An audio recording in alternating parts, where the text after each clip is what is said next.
Hi అండి. ఒకసారి ఇలా ఎగ్ కర్రీ ఈ విధంగా గ్రేవీతో ఒకసారి ట్రై చేయండి. ఎప్పుడు చేసినా కూడా మంచి టేస్ట్ వస్తది. ఎవరైనా గెస్ట్‌లు వచ్చినప్పుడు కూడా సూపర్‌గా ఉంటదనమాట. చాలా ఈజీగా చేసేయొచ్చు. చాలా సూపర్‌గా వస్తది టేస్ట్ అయితే. ఎక్కువ టైం లేదు, త్వరగా చేసేయాలనుకున్నప్పుడు ఈ విధంగా గ్రేవీతో ఒకసారి ట్రై చేయండి. చాలా సూపర్‌గా కుదురుతుంది త్వరగా. ముందుగా అయితే ఎగ్స్‌ని బాయిల్ చేసేసుకోండి. బాయిల్ చేసేటప్పుడు కాస్త ఉప్పు వేసి బాయిల్ చేసుకోండి. అప్పుడే మనకి చిట్లకుండా బాగా. ఇంకో ప్లస్ పాయింట్, మనం పొట్టు తీసేటప్పుడు చాలా ఈజీగా వచ్చేస్తది ఉప్పేసి బాయిల్ చేసుకుంటే. ఇలా బాయిల్ చేసి పొట్టు తీసేసుకున్న తర్వాత ఇలా ఘాట్లు పెట్టేసి పక్కన పెట్టేసుకోవాలి. తర్వాత కర్రీ గ్రేవీ కోసం ఒక మిక్సీ జార్ తీసుకొని ఒక 4 పొట్టు తీసి ఇలా 4 ముక్కలుగా కట్ చేసుకొని ఉల్లిపాయలు వేసుకోవాలి. ఈ ఎగ్ కర్రీకి మసాలా మొత్తం ఈ గ్రేవీలోనే ఉంటుంది, టేస్ట్ మొత్తం. ఇలా 4 ముక్కలుగా కట్ చేసేసుకొని ఉల్లిపాయలు మొత్తం వేసేసుకొని మన కారానికి తగ్గట్టు ఇలా ఒక 5 లేదా 6 మీ కారానికి తగ్గట్టు ఇలా తుంచి వేసుకోండి పచ్చిమిర్చి. ఒక 10 నిమిషాల ముందు నానబెట్టుకోవాలి జీడిపప్పు ఇంకా సన్‌ఫ్లవర్ సీడ్స్. ఇవి 10 నిమిషాలు నానబెట్టుకుంటే సరిపోతది. గ్రేవీకి ముందు ఇలా నానబెట్టేసుకొని ఇవి యాడ్ చేసుకోవాలి గ్రేవీకి. మంచి టేస్ట్ వస్తది ఈ గ్రేవీ. ఇందులోనే ఒక పిడికెడు కొత్తిమీర ఇంకా పుదీనా యాడ్ చేసుకోవాలి. ఇవన్నీ వేసుకొని ఎంత వీలైతే అంత కొద్దిగా వాటర్ వేసుకొని మెత్తగా మిక్సీ పట్టేసుకోవాలి ఈ విధంగా. తర్వాత స్టవ్ పైన ఒక ప్యాన్ పెట్టేసుకొని ముందుగా అయితే ఎగ్స్‌ని ఫ్రై చేసుకోవాలి. అందుకోసం ఒక స్టవ్ పైన ప్యాన్ పెట్టి 1 టేబుల్ స్పూన్ అంత ఆయిల్ వేసుకొని, ఒక చిటికెడు పసుపు, ఒక చిటికెడు సాల్ట్, కొద్దిగా ఒక హాఫ్ టేబుల్ స్పూన్ అంత కారం వేసుకొని ఎగ్స్‌ని ఫ్రై చేసి పక్కకు పెట్టేసుకోవాలి. ఈ ఫ్రై అయ్యేటప్పుడు స్టవ్‌ని సిమ్‌లోనే పెట్టుకోండి. హైలో పెడితే మనం కారం మాడిపోతుంది.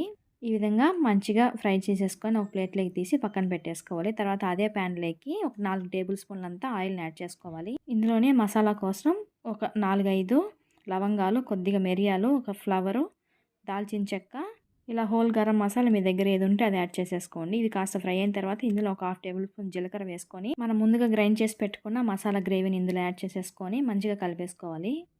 ఈ గ్రేవీని మొత్తం యాడ్ చేసేసుకొని స్టవ్ని మీడియం టు సిమ్లో పెట్టేసుకోవాలి, లేదా అడుగంటేస్తుంది. ఈ గ్రేవీకి తగినంత కొద్దిగా సాల్టు, ఇంకా కొద్దిగా చిటికెడంతా పసుపు వేసుకొని ఒకసారి బాగా గ్రేవీని కలిపేసుకోవాలి. కలిపేసి ఒక 10 నిమిషాల పాటు స్టవ్ని సిమ్లో పెట్టేసుకొని మూత పెట్టేసుకోవాలి. ఇలా మూత తీసి ఒకసారి బాగా కలిపేసుకొని ఇప్పుడు 1 టేబుల్ స్పూన్ అంతా అల్లం వెల్లుల్లి పేస్ట్ ఫ్రెష్గా దంచి పెట్టుకుంది వేసుకోవాలి. అడుగు పట్టుకున్న కలిపేసి ఒక 5 నిమిషాల పాటు మూత పెట్టి మగ్గనివ్వాలి పచ్చివాసన పోయేంత వరకు.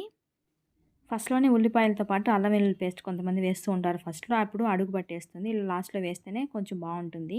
ఇలా పచ్చివాసన పోయినాక మనకి కొద్దిగా ఒక హాఫ్ టేబుల్ స్పూన్ అంత కారం, కొద్దిగా గరం మసాలా, ఇంకా హాఫ్ టేబుల్ స్పూన్ ధనియాల పొడి, కొద్దిగా మిరియాల పొడి వేసుకొని ఒకసారి బాగా మసాలా మొత్తం కలిసిపోయేలాగా కలుపుకున్న తర్వాత మనకి గ్రేవీకి తగ్గట్టు ఒక హాఫ్ గ్లాస్ వరకు వాటర్ని అయితే యాడ్ చేసుకొని మీకు తగినంత చూసుకొని వేసుకోండి. ఎక్కువ వాటర్ ఏమీ పట్టదు. ఇలా వేసుకున్న తర్వాత ఒకసారి బాగా మిక్స్ చేసేసుకొని ఒక 5 నిమిషాలు మూత పెట్టేసుకొని కొంచెం బాగా ఉడకనివ్వాలి ఈ గ్రేవీని. 5 నిమిషాలు సిమ్లోనే పెట్టేసుకోండి. తర్వాత మనం ఆల్రెడీ బాయిల్ చేసి పెట్టుకున్నాం కదా ఎగ్స్‌ని, ఇప్పుడు యాడ్ చేసుకోవాలన్నమాట. ఇలా ఒకసారి మీరు కూడా తప్పకుండా ట్రై చేయండి. మీకు ఎలా కుదిరిందో కూడా కామెంట్ చేయండి మర్చిపోకుండా. ఫ్రై చేసి పెట్టుకున్న ఎగ్స్‌ని ఇందులో యాడ్ చేసుకొని ఒకసారి బాగా కలిపేసుకోవాలి. ఇలా బాగా కలిసిన తర్వాత ఫైనల్గా ఇందులో కసూరి మేతి కొద్దిగా వేసుకోవాలి. కసూరి మేతి ఇంకా కొత్తిమీర కొంచెం వేసుకుంటే సరిపోతుంది.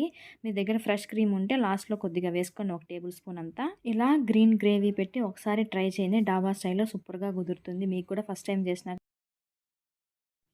రైస్‌కైనా చపాతీకైనా మంచి గ్రేవీ కుదురుతుంది ఈ విధంగా చేసుకుంటే. మీరు ఫస్ట్ టైం చేసినా కానీ మంచి టేస్టీతో కుదురుతుంది. ఈ విధంగా ట్రై చేయండి. చాలా సింపుల్‌గా అయిపోతుంది. మీకు ఈ వీడియో నచ్చితే మర్చిపోకుండా లైక్ చేయండి. ఇంతవరకు మన ఛానల్ సబ్స్క్రైబ్ చేసుకోకపోతే సబ్స్క్రైబ్ చేసుకోండి. చేసిన తర్వాత మీకు ఎలా కుదిరిందో కామెంట్ చేయండి. రైస్ అండ్ చపాతీలకు కూడా ఈ కర్రీ రెండిట్లకి కూడా చాలా బాగుంటుందండి. ఒకసారి మీరైతే తప్పకుండా ట్రై చేయండి. ఈ గ్రేవీకి ఇలా 5 లేయర్స్తో ఉన్న చపాతీలు చేసుకుంటే సూపర్గా ఉంటుంది. 2 అనేవాళ్ళు 3 కూడా తింటారనమాట. చపాతీ పరోటాకు కూడా చాలా బాగుంటుంది. ఒకసారి ఈ విధంగా ట్రై చేయండి. Like and share, subscribe. Thank you for watching.